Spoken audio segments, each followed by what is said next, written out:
Que Julián Sabatini es un joven investigador del CONICET y además ha estado trabajando hace ya un tiempo además como docente de la Facultad de Ciencias Agropecuarias en lo que es este maravilloso mundo que tiene que ver con las hormigas. Juan, buenas tardes. Gracias por venir. Cómo no. Gracias por la invitación. Acabas de presentar en La Plata un trabajo de investigación que has realizado sobre cómo es el comportamiento y la vida de las hormigas. ¿Cómo surge esto y por qué? Bueno, las hormigas es un insecto bastante interesante de estudiarlo por el comportamiento que tienen. En la parte biológica, en la parte ecológica, son considerados insectos sociales. Y eso también lo hacen algo particular al estudio porque su movilidad, o sea, el desplazamiento de cada uno de los individuos no depende de cada hormiga, sino que depende de un comportamiento social, ¿no? De cómo el resto de las hormigas se mueven en una determinada colonia. Nosotros lo que presentamos, lo que hicimos en la Facultad de Agronomía y con un equipo muy grande, que es la Facultad de Ingeniería de la Universidad la Nacional de Entre Ríos, la Facultad de Agronomía de la Universidad de la República, la UNL, la Facultad de Ciencias Hídricas, se hizo un sistema en general que consta de dos partes. Por un lado, se generó un dispositivo que es el Land Video Record, que es un equipo que sirve para filmar a campo la actividad locomotora de las hormigas. O sea, es un dispositivo, una cámara, que lo que hace es capturar una imagen, un video, lo almacena en un disco interno dentro del equipo. Y luego, con un software que se elaboró para el procesamiento de esas imágenes, lo que se extrae es mucha información. Por ejemplo, el número de hormigas que ingresan o que egresan del nido, o sea, que entran o que salen del nido, ya sea el número de hormigas que entran sin nada y que salen con carga, con un vegetal o con un resto de un vegetal, a qué velocidad se traslocan, qué tamaño tienen, y otros parámetros más que son importantes desde el punto de vista de la etología o del comportamiento animal. ¿Cuánto vive una hormiga? Bueno, ahí hay que también, como te dije hoy, hay que separar, digamos, lo que es una hormiga de lo que es el nido de la colonia, ¿tá? Una hormiga tiene un periodo corto de vida, es muy variable y está en discusión también, hay muchos estudios sobre eso. Pueden ser meses, semanas, días. Lo que importa es cuánto es lo que dura una colonia, ¿no? Que eso es lo que más perdura. Que eso es lo que más perdura, exacto. O sea, dentro de las hormigas, lo que nosotros estudiamos son las hormigas cortadoras de hoja, solamente ese grupo. O sea, son hormigas que cortan material vegetal en un determinado lugar, pues en el fondo un jardín de la casa, en un campo, una plantación forestal, una plantación de pecan, por ejemplo. Cortan ese material, lo trasladan hacia adentro de la colonia, en donde adentro de la colonia hay un hongo, ¿no? Que ese hongo tiene la capacidad de poder sintetizar el compuesto que tiene el vegetal, que es la celulosa. O sea, la hormiga no tiene la posibilidad de metabolizar o sintetizar la celulosa, lo tiene el hongo. Si bien la hormiga puede también vivir de los exudados del corte. Entonces nosotros nos enfrascamos, o en cierta manera, estamos estudiando el comportamiento de las cortadoras. Yendo un poco a la edad de lo que vos me preguntabas, por un lado yo te decía, una cosa es la edad de una hormiga y otra cosa es la edad de la colonia. Dentro de este género, dentro de estos grupos de hormigas cortadoras hay dos grandes géneros. Un género que se llama Acromirmex, por ahí no importa mucho el nombre, que es la más común, la que ustedes ven en el jardín de la casa, una hormiga que tiene un nidito que no se alcanza a ver el nido, que tiene un pequeño orificio en donde uno ve que ingresan y salen hormigas negras normalmente, o pueden ser también de coloraciones más marrones. Y hay otros géneros de hormigas que hacen ya un nido, una colonia más grande. Ustedes, por ejemplo, lo pueden ver en la entrada al túnel subfluvial, sobre la rotonda del túnel, ahí van a ver unos montículos de aproximadamente 8 metros de diámetro. Son hormigueros que han hecho esta característica de hormiga en particular, exactamente, ¿no? O sea, ese género es un género bata que se llama, que tiene la particularidad de generar grandes estructuras de nidos, como te dije, diámetros importantes, y obviamente la longevidad de esas colonias van a ser de mayor duración. Hay trabajos que dicen de que pueden llegar a durar hasta aproximadamente entre 15 años, 12 a 15 años, mientras que los nidos más chicos son colonias más jóvenes, anuales o bianuales, no más que eso. ¿Las hormigas duermen? Calculo que sí, deben hacer una vida... ¿Pero se sabe aproximadamente qué cantidad de horas tienen o cómo se pliegan para dormir? ¿Tienen las antenas, la doblan? Lo desconozco. Lo desconozco profundamente. La verdad que no. No te podría decir si lo hacen. Nosotros, a ver, mi formación es agrónoma, lógicamente. Hay un desconocimiento de muchas cosas en el mundo hormiga. Si bien hace casi 6 décadas que se está estudiando a nivel mundial del tema, pero hay muchas cosas que hoy en día se desconocen. Por ejemplo, una de las cosas que se desconoce, yendo al equipo, yendo un poco al trabajo que nosotros hacemos, es realmente cuánto es lo que ingresa de material vegetal hacia adentro de la colonia. Algo muy básico, pero hoy no se conoce. Julián, cuando comenzaron esta investigación, ¿el objetivo final cuál era o qué querían determinar? ¿Qué tipo de deterioro, por ejemplo, realiza la hormiga en donde va a extraer estos vegetales? Esa es la pregunta que nosotros nos hicimos al comienzo de estudiar las hormigas, para allá por el 2016, 2015, 2016, que medio como empezó un poco el proyecto. Nosotros queríamos saber cuánto cortan las hormigas, ¿tá? Porque como te dije, la formación nuestra de agrónomo, lo que queríamos saber si realmente ese insecto era una plaga potencial o no era una plaga potencial. O sea, no todos los insectos son plagas ni generan daño. Es más, las hormigas tienen 2 grandes cosas. Por un lado, si uno lo mira desde una plantación, desde un cultivo, desde el fondo del jardín de la casa de ustedes, es considerada una plaga. ¿Por qué? Porque le corta la rosa, le corta las plantas, etc. Ahora, si uno lo ve desde el punto de vista del ecosistema, la hormiga es considerada un ingeniero del ecosistema. ¿Por qué? Porque tiene la posibilidad de regenerar o de generar muchos nutrientes a partir del material que cortan y que ingresan a la colonia. Entonces, el fin del proyecto es saber cuánto realmente ingresan de material vegetal a la colonia las hormigas. Y la respuesta a eso hoy no lo sabemos. Todavía no lo sabemos. ¿Pero por qué? Porque no existía la tecnología para hacerlo. O hasta que nosotros desarrollásemos el equipamiento, la forma de medición era extremadamente manual. Lo hicimos. Uno tenía que ir al campo y recolectar en forma manual, a diferentes intervalos de tiempo, recolectar el material, pesar el material, construir toda una curva desde la mañana hasta la noche, porque las hormigas tienen actividad nocturna y actividad diurna. Y bueno, eso imagínate que la fatiga humana llega a un punto que... Hasta ahí se llega. A estar a 10 horas a campo es complicado, 24 horas a campo básicamente Julián, difícil. ¿las hormigas tienen un lenguaje por el cual se comunican entre ellas? Sí. Las hormigas tienen, eso es fascinante, porque tienen mecanismos de comunicaciones muy diversas, pero básicamente hay 2 mecanismos. Una es física y una es química. La que es física, ellas en la parte del trasera, digamos, en lo que se conoce como gáster, vulgarmente la cola de la hormiga, está conformada por segmentos, ¿no? Que esos segmentos se unen y vibran. Ese sistema de vibración, la frecuencia de ese sistema de vibración, emite diferentes longitudes de onda o diferentes señales que hacen que se comuniquen. Y el otro sistema mucho más robusto y mucho más desarrollado en este tipo de insectos como la hormiga son las feromonas. O sea, mecanismos químicos, o sea, compuestos químicos que determinados compuestos ejecutan determinadas órdenes. La abeja reina que vive en el hormiguero, ¿se ha podido determinar la función, ver cómo se mueve a diferencia de las demás hormigas? ¿Tienen un jefe las hormigas, en otras palabras? Sí, por eso te mencionaba hoy, las hormigas, en particular las cortadoras, tienen una estructura social importante dentro de la colonia. Esa estructura parte, como vos bien decías, de la hormiga reina, ¿no?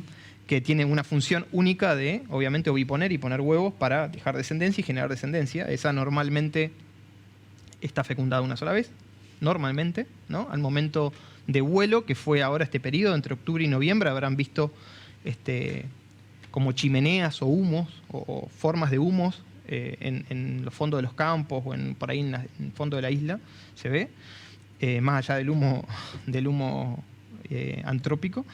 Fecundan y la reina tiene la posibilidad de generar huevos. Y aparte hay toda una estructura social que son, por ejemplo, en Nata hay soldados, que son hormigas que custodian obviamente a la colonia, están continuamente patrullando a la colonia.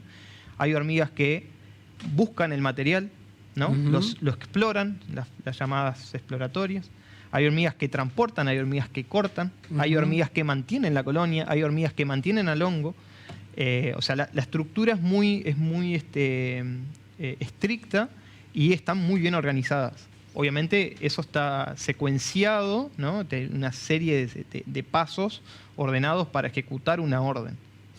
Julián, en todo este contexto, en todo este ámbito de lo que vos describís, ¿qué deben hacer las personas que viven en una casa y que ven un hormiguero? Porque hay hormigas que comen hojas, otras comen rosas, no sé, otras comen madera, por ejemplo, que originan un deterioro importante en una propiedad.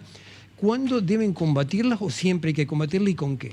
Bueno, eso también es muy buena la pregunta y gracias, porque mucha gente por ahí se asusta y ve hormigas o ve alguna otra plaga y lo que uno intenta hacer naturalmente es intentar matarla, controlarla o bueno, obviamente hacer algo para evitar el daño, ¿no? Obviamente, si hace un daño y uno lo ve al daño y le genera un problema, le cortan la rosa, se le meten adentro de las vigas de madera, las carpinteras y demás, sin duda que hay que controlarlo. Lo que pasa es que hay determinadas formas de control y también hay determinados momentos del control. Y el control, para que no sea nocivo para el humano y para que realmente sea efectivo para la hormiga o para la plaga que uno quiera controlar, se tiene que hacer correctamente. Por eso que también una de las cosas que se habla en agronomía es que no hay un producto o no hay un principio activo que sea extremadamente tóxico ni extremadamente nocivo. Y habitualmente las personas que utilizan, bueno, Gamexana, que no sé si está permitido o no el Gamexana. Es una discusión, algunos sí, otros no, pero tampoco es el método efectivo de control. ¿Y cuál sería? El método efectivo que hoy se ha aprobado y que hasta hoy en día no hay otra forma superadora a ese método es el granulado. Hay unos cebos que se llaman cebos granulados que tienen una sustancia química. Que lo lleva la hormiga a su casa o a su hormiguero, ¿no? Exactamente, la hormiga lo transporta desde el lugar donde lo recolecta, lo transporta hacia el ingreso de la colonia y ahí en ese transporte y en ese ingreso se forma algo que te lo resumo muy simple, que es una disociación de esta simbiosis perfecta entre la hormiga y el hongo. Entonces al desorganizarle esa simbiosis perfecta, obviamente la plaga va a dejar de ser plaga. Y ahí por lo menos eso. Y ahí por lo menos se intenta también, por ahí yo elijo un término que no es control, ¿no? Porque el hombre no va a poder controlar, lo que va a hacer es manejar. Uno tiene que, su ventana temporal en la cual le genere un daño la hormiga a esa persona, por ejemplo a la primavera en la cual todo el mundo quiere tener su jardín impecable, bueno, en ese momento habrá que atacarla.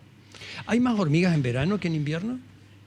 No, normalmente los momentos de actividad o los picos de actividad de las hormigas durante el año son en las estaciones intermedias, o sea, en el otoño y en la primavera. Normalmente en el verano su actividad la realiza durante la noche y en el invierno la realiza durante el día. Pero lo que nos ha permitido, gracias a este equipamiento que hemos desarrollado, lo que nos permitió es poder establecer esos picos de actividad durante el año. Hoy te pregunté si las hormigas duermen, porque en realidad uno las ve trabajar, bueno, mañana, tarde y noche, o se irán rotando entre sí con una planificación más organizada. Exacto, la actividad de las hormigas es la gran pregunta. Hoy tenemos proyectos bastante importantes y a muy largo plazo. Porque lo que hemos encontrado es que esa actividad la van cambiando, ¿no? Estacionalmente, ¿no? Las hormigas arrancan, por ejemplo, en el otoño a cortar durante la mañana, ¿no? Fundamentalmente, estrictamente durante la mañana, en otoño e invierno, y en el verano o en la primavera cambian su comportamiento. Por ejemplo, en el verano ahora lo que van a notar es que durante el día el nido, el camino en el cual las hormigas transitan no hay, pero si uno se despierta a las 2 de la mañana, 1 de la mañana, las hormigas están cortando. Julián Sabatini, gracias por venir y contarnos todo esto. Y también te comprometemos cuando tengas los resultados definitivos del estudio. ¿No? Muy bien, muchas gracias por venir. Conociendo un poco más de este maravilloso mundo de las hormigas, donde el cual a veces no conocemos toda esta organización que es un verdadero ejército para lo que son las hormigas en la región y en el país. Pausa y ya volvemos con más invitados, más temas de actualidad.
esperanza. Quiero que la gente cante fuerte y para siempre. Quiero cumbia, quiero que bailemos un día entero. Quiero que la gente cante fuerte y para siempre.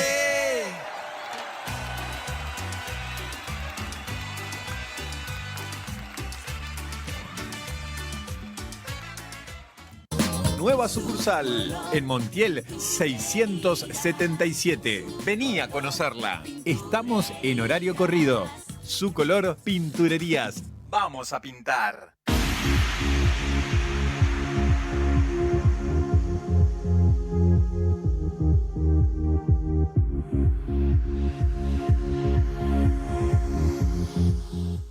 Hola, soy la Peque y junto con Previsora de Paraná te presentamos las Peque Cuotas. Peque Cuotas para hacer grandes reuniones. Peque Cuotas para que sueñes en grande. La vida se trata de compartir momentos, risas, abrazos y miradas, porque vivimos de esos instantes repletos de emociones. Asegura el futuro de aquellos que amás. Un último acto de amor es posible y nosotros lo hacemos realidad. Seguros de vida. Yapser Seguros, asegurando tus experiencias.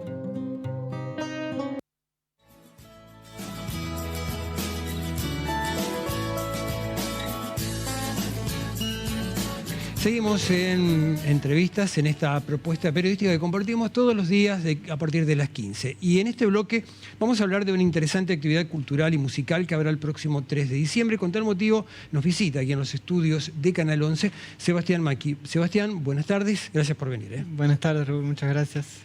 Bueno, contanos, el sábado 3 en la Vieja Usina van a estar presentes, ¿no? Sí, es la presentación de un disco, que bueno, es mi sexto disco.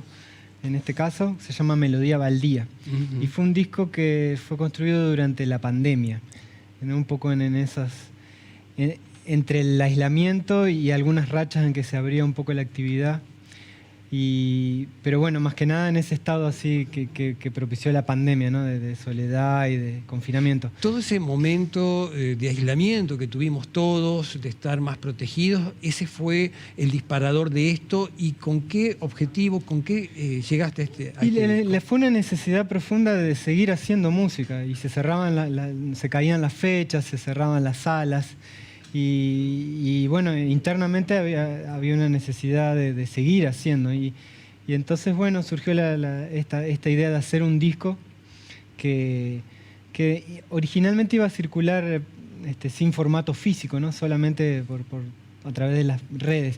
Yo, digamos, estoy un poco chapada de la antigua en ese sentido. Pero está bien. Que me gusta el disco, ¿no? Quiero decir, como que me cuesta en este tiempo... Decir que es otro nivel que se maneja hoy en día. Sí, y que digamos que uno se va adaptando, pero yo no es que lo elijo, ¿no? Lo que pasa es que, bueno, se va volviendo difícil de sustentar de repente hacer un compact, hacer una impresión. Pero la verdad que, bueno, yo creo en ese formato, digamos, en el sentido también de que un disco te invita a un recorrido, te invita a un relato, como un libro, ¿no? Y bueno, finalmente llegamos como a un híbrido, porque es una edición que tiene un enlace de descarga, pero es una edición física que contiene todas las letras y la información técnica, y a la vez un enlace de descarga que tiene la música en buena calidad, porque bueno, no sé si toda la audiencia sabe, pero por ejemplo, la plataforma más usada para escuchar música tiene una calidad inferior, tiene una compresión de audio, o sea, diferente, que es inferior. Estamos escuchando música más comprimida, digamos, de menor resolución. Y esto se puede disfrutar más de otra manera, ¿no? Sí, esto y digamos lo que, por ejemplo, el compact, o bueno, un vinilo, se escuchaba un poco mejor. Quiero decir como que a veces también todas estas nociones de progreso nos engañan un poco también, ¿no? Porque creemos que es más cómodo, de repente es más fácil, pero bueno, también nos perdemos de cierta calidad. Y bueno, de algún modo defiendo como la escucha ritual de la música, ¿no? Como bueno, en estos tiempos no es tan común, pero como meterse adentro de un disco como quien se mete adentro de un libro, ¿no? Y que te metes en otra realidad y en otro tiempo, ¿no? Y bueno, volviendo hacia la presentación ahora de este disco, como que también quisimos reproducir un poco eso, que no sea un recital nomás así de personas tocando, sino es una apuesta, es más, digamos, más ligado a lo que suele quizás hacer la gente del teatro, como de generar una apuesta que tiene una escenografía específica y también, bueno, todo un trabajo del audio que va a acompañar un poco en coherencia de lo que es este disco. Sebastián, acá hay un colectivo de artistas que trabajan en esta presentación. Sí, es un colectivo bastante numeroso, pues bueno, un poco también a modo de exorcizar eso que pasó en la pandemia, de hacer en soledad. Y bueno, la necesidad de eso, de reunir a toda la familia, ¿no? Porque bueno, como debes saber, quienes hacemos música así, se va construyendo una familia paralela, digamos. Y con mucho esfuerzo y con dedicación y sobre todo con pasión lo hacen. Sí, ¿no? sí, algo que te une para siempre, ¿no? Como esa entrega, digamos, a ese llamado de la música. Y bueno, de algún modo yo quería celebrar esto así con toda esta familia y bueno, tratar de que cada una de las personas que está cerca en estos años de hacer tenga un lugarcito en esa noche. Sebastián, ¿con qué se va a encontrar en definitiva la gente que vaya a la Vieja Usina el día 3 de diciembre? Y bueno, como les contaba así, un poco esto de que no es un recital común en el sentido de... Es algo distinto, ¿no? De que es una apuesta, es un relato. Entonces va a ser un recorrido y quizás hay músicas que van a estar unidas unas a otras y va a haber distintas orquestaciones. Algunas... ¿Qué es lo que sucede un poco en este disco? Que hay distintos tratamientos orquestal. No es un solo grupo que acompaña todo un repertorio, sino que bueno, quizás hay cosas que son en dúos, en tríos, cuartetos, quintetos. ¿Quiénes te van a acompañar en esta propuesta del 3 de diciembre? Bueno, está Fernando Silva, que es un contrabajista, Gonzalo Díaz en batería, Marcelo Gastaldi en guitarra, Luis Barbiero también va a participar, Natalia Damadian, bueno, muchísima gente. Laura Orteaga en violín. Y bueno. Te iba a decir, ¿hay lugar para retirar entradas anticipadas? Porque tienen un costo, creo, el día del evento y otro costo si tienes anticipadas, ¿no? Sí, en puertas se consiguen, digamos, van a estar. Pero bueno, hay también para quienes se tomen la diligencia de ir a buscar y anticipar su entrada, sale un poquito más barata y está en un local de música que vende instrumentos musicales ahí en calle Gualeguaychú e Irigoyen. En que recordamos el número, ¿te acordás? Creo que es Gualeguaychú 442, ¿no? Gracias, no, yo no me acordaba. No me acordaba tampoco, pero bueno, la producción aquí me lo había acercado. Buenísimo. Sebastián, recordamos entonces el día, la hora y el lugar del evento en el cual van a poder acceder a este nuevo disco de alguna manera, como se lo dice, porque es así, el nombre es el correcto, ¿no? Sí, un poco también hemos vuelto a la usanza del álbum, ¿no? Eso que se decía antes. Pero sí, este es un disco, porque es un concepto más allá en sí del objeto físico. Y bueno, será el sábado 3 de diciembre en la Vieja Usina de Paraná y a las 21:30 horas la presentación de este disco que se llama Melodía Baldía. ¿Por qué Melodía Baldía? Y bueno, esa es una pregunta para hablar un rato largo, pero bueno, pero sintéticamente podés contarme. Intentando sintetizar, bueno, un poco hace como un paralelismo con lo que sucede con los campos baldíos, con los terrenos baldíos, que bueno, que son espacios que no tienen una función utilitaria, digamos. Aparentemente están ahí, no sirven para nada, digamos, podríamos decir desde una mirada productiva, del progreso y eso. Y sin embargo, bueno, resulta que ahí viven un montón de insectos, ya que hablábamos hoy, ya que venían hablando de las hormigas, y bueno, y alberga una biodiversidad para el ecosistema enorme, crecen plantas que son importantes para las abejitas, bueno, toda esa gran cadena que de repente desde la mirada así más humana, digamos, antropocéntrica, la perdemos, ¿no? Pero en una mirada así más horizontal, con todo lo vivo, bueno, resulta que esos campos son muy importantes, ¿no? Y son más valiosos. Y son muy valiosos. Y en la ciudad incluso un baldío es como un campito, ¿no? Donde íbamos a jugar, donde se abrió un espacio de libertad. Y bueno, entonces, transpolado eso a la música, también decir que, bueno, que hay músicas, que la melodía, ¿no? Que es como digamos, la identidad de una música. La melodía que crece también en esos rinconcitos. Y por eso también este nombre, ¿no? Y que es necesaria también, ¿no? Porque de repente, si no, se da como una homogeneización, digamos, de la cultura, donde si todos respondemos, digamos, a los mismos patrones, digamos, y a las mismas lógicas que muchas veces están impuestas por el mercado y eso. Sebastián, la mejor de las suertes en la presentación el próximo 3 de Bueno, diciembre. muchísimas gracias, muchísimas gracias. Gracias por venir. Alternativas y cosas que pasan en la ciudad y que se van a presentar el próximo 3 de diciembre. Han pasado 31 minutos de la hora 15, como todos los días, hacemos el pase con el colega